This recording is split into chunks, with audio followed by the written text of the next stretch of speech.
Hey guys, so today I'm going to be reviewing the Roav Dash Cam C1.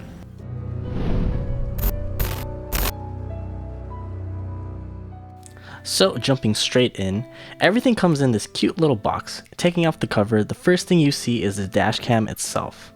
Just look how shiny it is. The other things included in the box are two mounting plates with a 3M adhesive in the back, a 2-port USB charger that goes in the cigarette lighter, some instruction manuals, a really long USB charging cable, and this orange trim removal tool.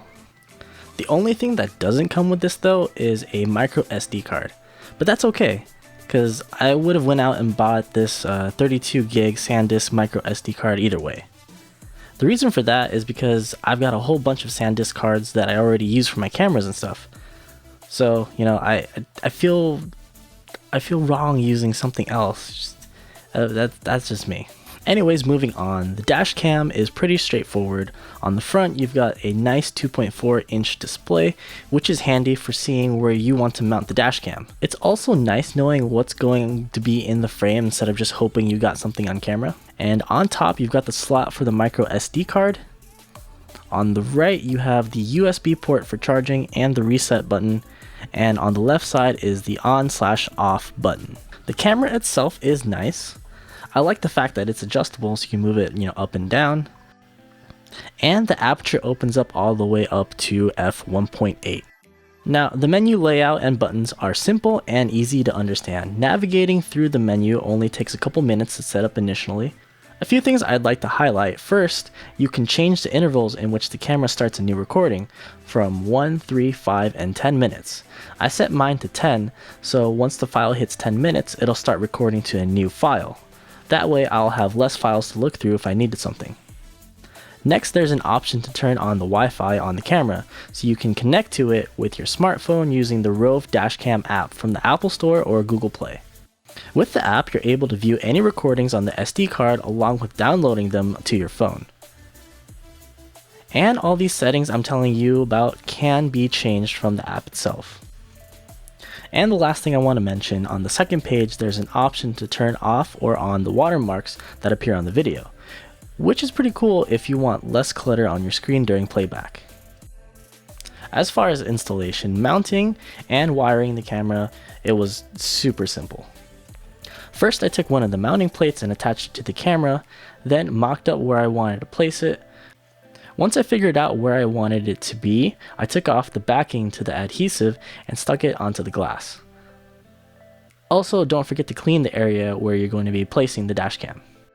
Next, I unwrapped the charging cable, and carefully putting the twist tie to the side since I'll be using that later. I plugged in one end of the cable into the camera, and it's totally up to you, but I removed the rear view mirror to give me some extra room to work with. You can do this by twisting the base clockwise 90 degrees, then pushing it towards the front of the car. So I basically just tucked the wire into the lining. I didn't really need to use the trim removal tool until I got over to the A-pillar on the passenger side. I was able to tuck the cable in, like so, around to the outside. From here, I lifted up the rubber seal and continued to feed the cable down to this panel down here. Now to remove this panel, at the bottom there's a small gap you're able to grab onto. Just pull on it and the whole panel should come off. Now inside the glove box, there's actually a second cigarette lighter hidden in the back. Basically, I just fed a cable through to here and plugged it into the charger. Then I pulled in the rest of the wiring and bundled it together with the twist tie from earlier. After that, I just had to put my mirror back on and put back the side panel here.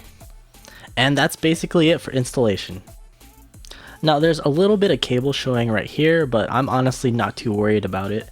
So with how this is set up, the camera turns on when the car's on and turns off when the car's off. And that's perfect for me. Now it's the moment you've all been waiting for. How's the image quality? To be honest, it's a lot better than I expected it to be. I mean, the white balance is a little more on the cool side than I would like it to be, and it's perfect when you're looking at a sunny picture, but once you're in the shade, everything starts to look a little blue. The picture is very saturated and very contrasty, and a touch over sharpened, but then again, this is coming from a photographer's point of view. It's not something I would throw into one of my cinematic videos or anything, but it does its job as a dash cam nicely. You can clearly make out the license plates of the car in front of me and the one to the left. Even at night, I'm able to pick up license plates after zooming in. All in all, I think this is a great product for its price range.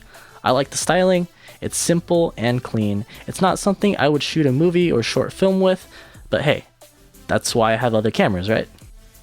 The Roav Dash Cam C1 does its job, and I recommend checking it out if you're in the market for dash cams. Now, before I end this video, there's one more thing I want to say. Starting this Thursday, Anchor is having a contest. All you have to do is upload a video onto YouTube that includes footage from your Roav Dash Cam and include in the title, Roav on the Road. The contest will go on for about a month, and by the end of the contest, the top 3 videos with the most views will win up to $1,000 worth of Anchor products. And that's all I have for today, guys. Let me know if you found this video useful. If you have any questions or concern, feel free to leave a comment down below. Don't forget to like the video and subscribe if you haven't already. And as always, thanks for watching.